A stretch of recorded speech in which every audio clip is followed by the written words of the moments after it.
Assalamualaikum warahmatullahi wabarakatuh. Saya akan menjelaskan materi pembelajaran tentang teks anekdot. Apa sih yang dimaksud dengan teks anekdot?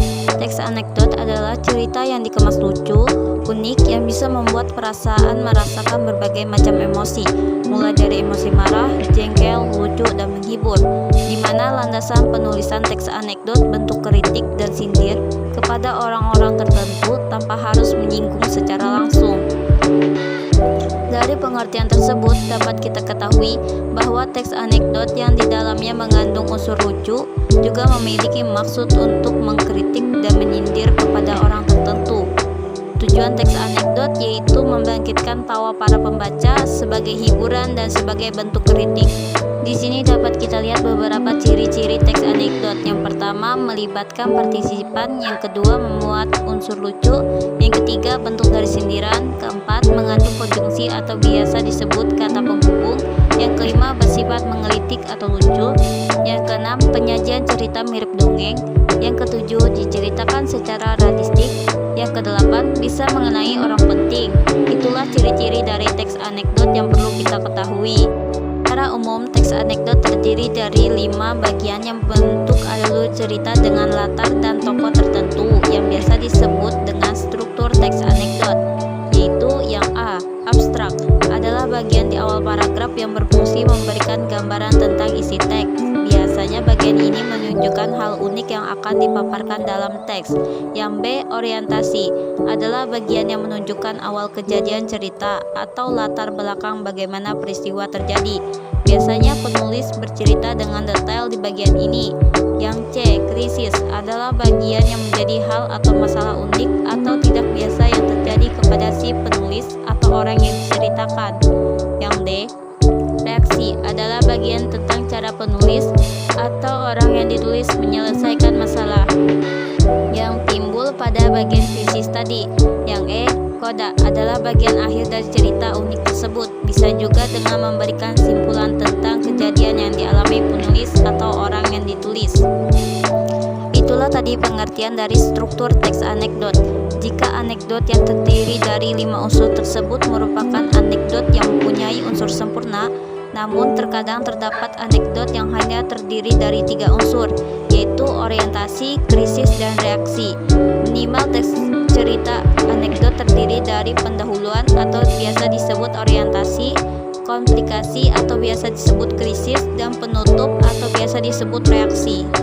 Kemudian yang perlu kita ketahui lagi yaitu unsur-unsur kebahasan teks anekdot. Ada tokoh, alur, dan latar. Di sini dijelaskan pengertian dari masing-masing unsur tersebut. Yang pertama, tokoh. Bedanya tokoh pada teks anekdot adalah melibatkan partisipan yang bersifat faktual dan bukan tokoh fiksi yang diciptakan oleh penulis.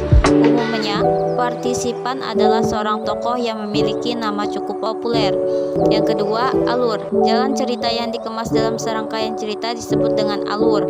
Untuk penulisan cerpen atau novel, alur dapat diciptakan berdasarkan imajinasi penulis.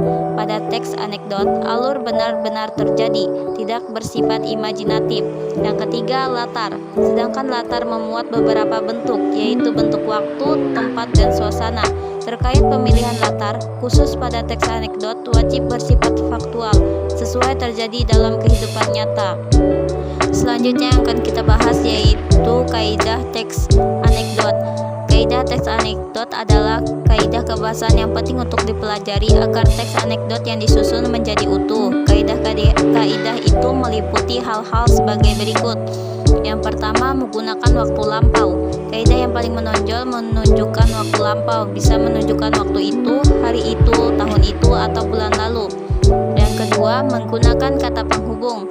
Seperti yang termuat dalam ciri-ciri, harus ada kata penghubung atau konjungsi. Konjungsi digunakan untuk menghubungkan kata-kata, frasa-frasa, kalimat-kalimat, kata dan frasa, frasa dan kalimat, atau kalimat dan paragraf. Tanpa konjungsi, paragraf demi paragraf tidak tersusun secara sistematis. Yang ketiga, menggunakan kata verba. Kaidah yang wajib dicatat adalah penulisan kata verba.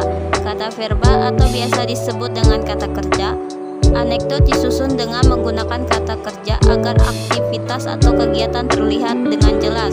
Yang keempat, ditulis secara kronologis. Mengingat teks anekdot adalah hiburan bersifat faktual, maka unsur waktu dan kronologi itu kaidah yang tidak boleh terabaikan. Yang kelima yaitu menggunakan pertanyaan retorik.